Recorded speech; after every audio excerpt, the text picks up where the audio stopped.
All right, here we are, got my brand new 2020 Bass Cat Eyra, switched over from the Lynx back to the Eyra. I've had 3 of these things. We'll do another video on why I switched back to the Eyra, but here we are, getting ready to break this bad boy in. I got the maiden voyage here. I'm gonna do a couple things. I'm gonna break in the engine, and then I'm gonna check a few things on the electronics before I rig the entire boat. Tell you more about that later, but you can look up here on the front.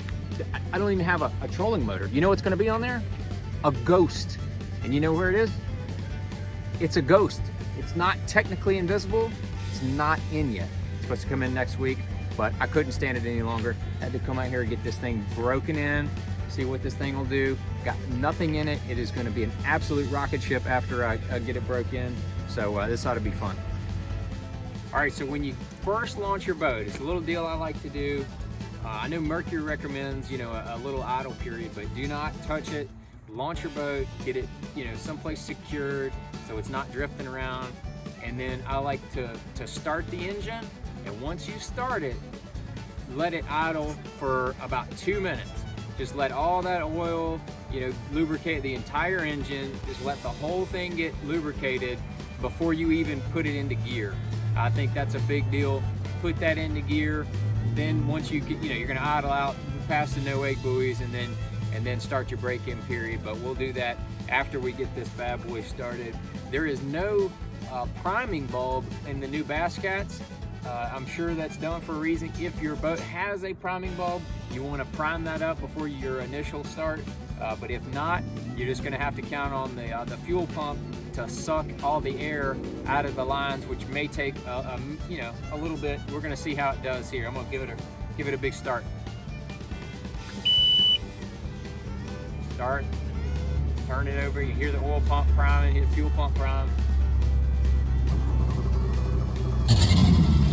There she is.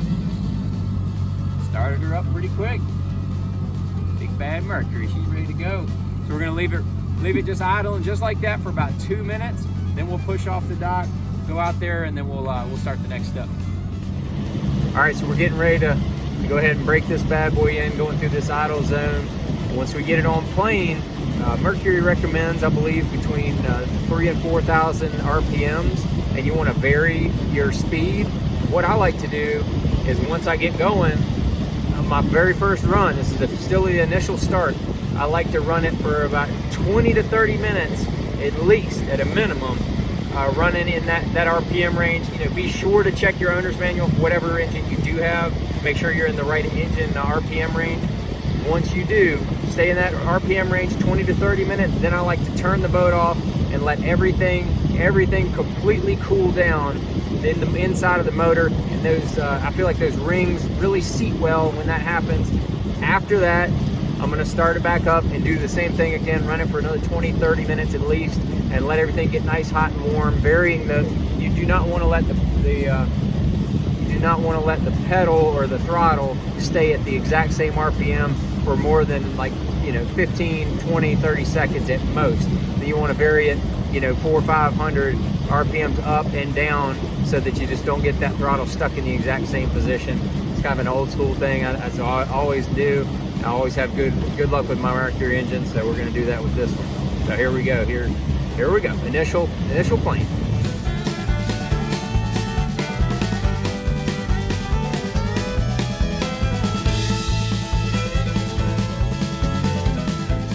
Okay, so we just did our initial, we did about 25 minutes on that first run. We let it cool down for a good 10 minutes or so. It takes longer than you would think for that engine to completely cool down. There's so many parts, there's so many, it's a big block. It takes, we want all that to cool completely down. And now we're gonna go do this again, but I've hooked up my Lowrance. I don't have everything installed yet on my boat.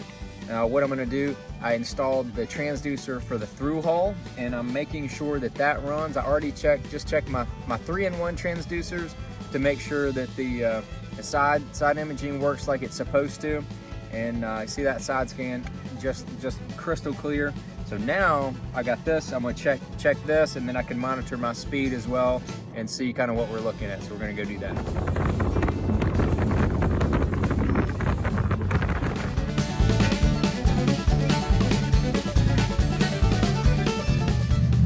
All right, so getting ready to put it on the trailer. Got her all fresh and broke in, running like a top. I didn't totally get the skinner back, but I did hit 74 at like 5,800 RPMs, pretty easy. This is going to be a fast boat, so stay tuned for the top end on this boat right here, but we're going to take it out.